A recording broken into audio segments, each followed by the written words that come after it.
Hey guys, happy Tuesday. We're going to do this week's tip video. Before we start, don't forget, as we've mentioned, you guys can win some stickers. Check Saturday's video, the one with the Sumatran short-tailed pythons. That's on my take on the best pet snake.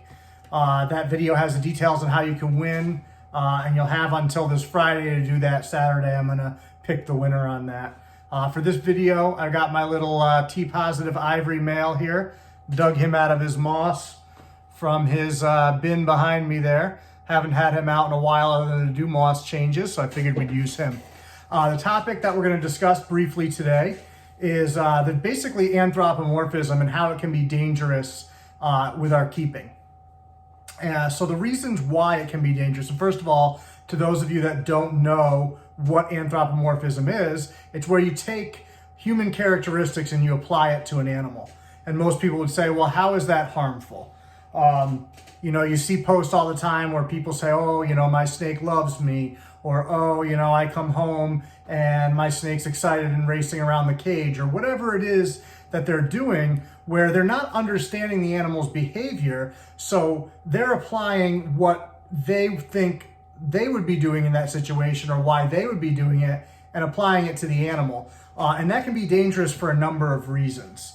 The main reason being that the animal's body language is designed to let predators or prey or other snakes they may encounter know how they're feeling or how they're reacting to their environment.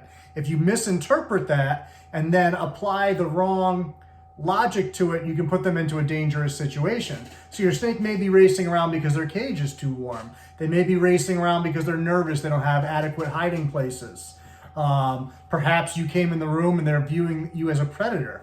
Now, there are snakes that are curious, and there are ones that will approach the cage front or whatever it is that they're in when they do see you coming in the room. Some of them it's food motivated. Some of them it may be just curiosity. Some of them it could be nervousness and they want to get a better look at what's approaching and decide if they need to flee or not. So we need to learn how to read their behavior and how to apply snake logic to it instead of human logic. One of the things I see often when people are discussing keeping snakes in tubs, they say, oh, well, that's like a prison. Well, to a snake, it's not like a prison. To you, it might be because you don't like a confined space. But to a lot of different snake species, a confined space is where they're most comfortable. We've discussed that when we talk about snakes that get out and are loose. You rarely ever see those snakes just sitting in the middle of the floor in the house. They're usually stuffed into some place that you almost couldn't imagine them being able to fit themselves into, because that's where they're comfortable. Snakes that you see out in the open, naturally and in the wild, are there for certain reasons. They might be there for thermoregulation, basking in the sun or cooling down in a certain area. They may be there looking for food. They might be an ambush predator and they're waiting by a rodent trail or a bird, near a bird nest or whatever it is, where they're waiting for prey to come to them. And they have to be exposed in that area. They may also be seeking a water or seeking another resource. So when these animals are not seeking resources, most of them are gonna hide or be somewhere where they feel comfortable from predation. So we need to keep that in mind. Now, I'm not suggesting that snakes should be kept in small spaces, but you do want to have their enclosure feel secure to them. Tubs do a great job of that because while they can see out of it, it's a distorted view, and so they feel like you have trouble seeing them the same way that they have trouble seeing you, so they feel a little more content naturally. So that helps a great deal. We could get into the other things and husbandry related stuff, why they're great. That's a different story. What we want to focus on right now is that concept of you're putting them in a prison, but it's not a prison to them. It's a prison to you. So you're taking something that doesn't apply to the animal and then refusing them to put that in that situation because you feel that it's wrong when it may not be. Now, if you see, a snake 3 times his size shoved into a bin that size, yeah, that's wrong. It doesn't matter what the species is, that's not right.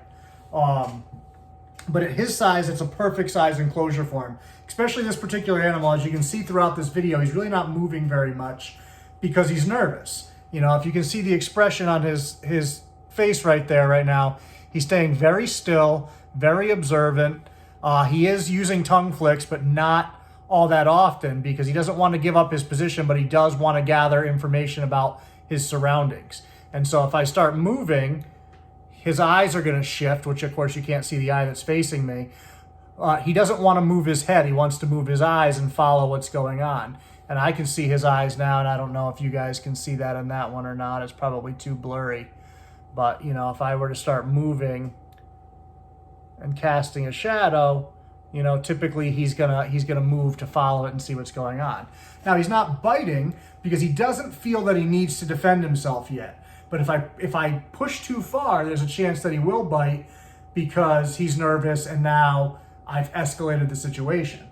So, you know, you could look at him and say, oh, look how cute he's sitting, and then you want to pet him. Right now wouldn't be a good idea to pet this animal because he is nervous and you are going to put him in a situation where he has to make that decision. But if you misinterpret what his positioning and what his body language is, it's very easy to do that and it can be very dangerous to him. Stress will kill an animal as quickly as anything else. So you do want to limit their stress whenever possible.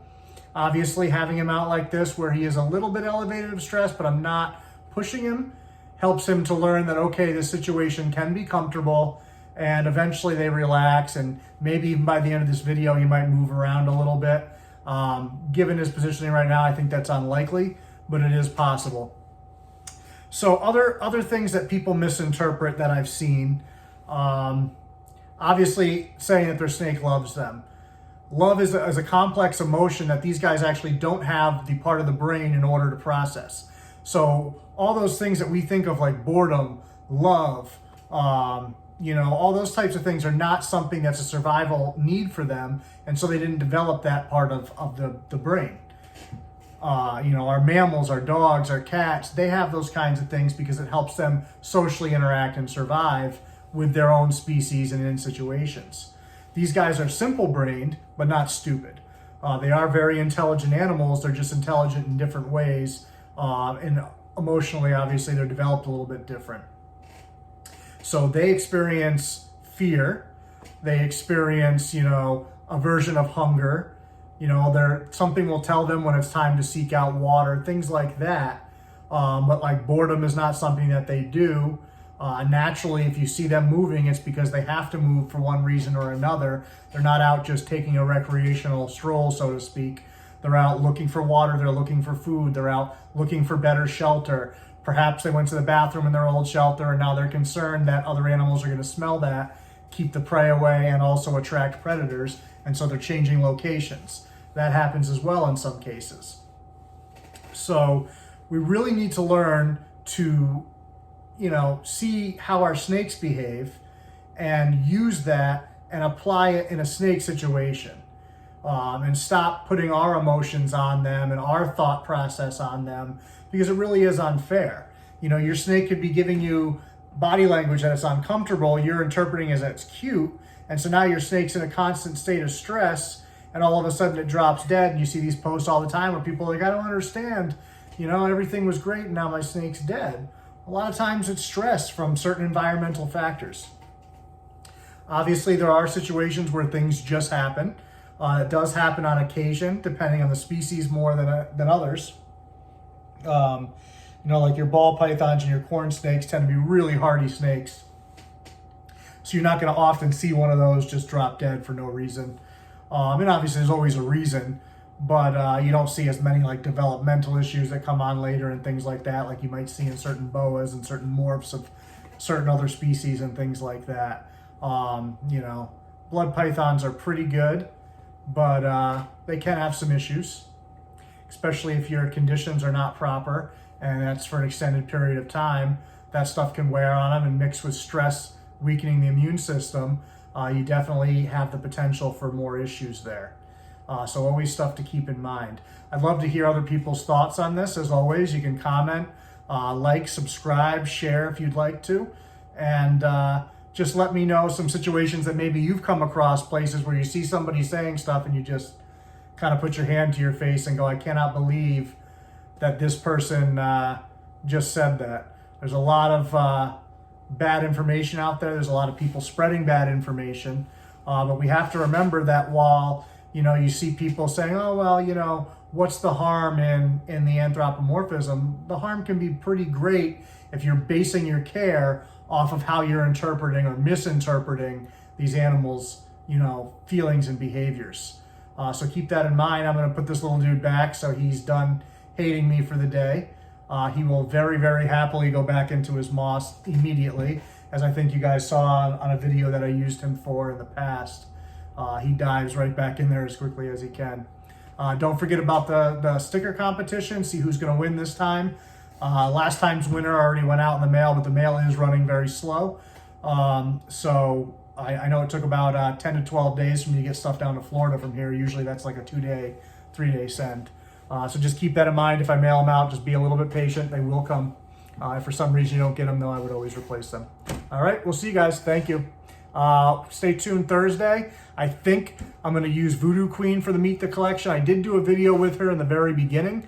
I don't think we've done a Meet the Collection for her, so that's the plan, as long as she's not in shed or whatever the case may be. If not, I'll surprise you with somebody else. Thanks, guys.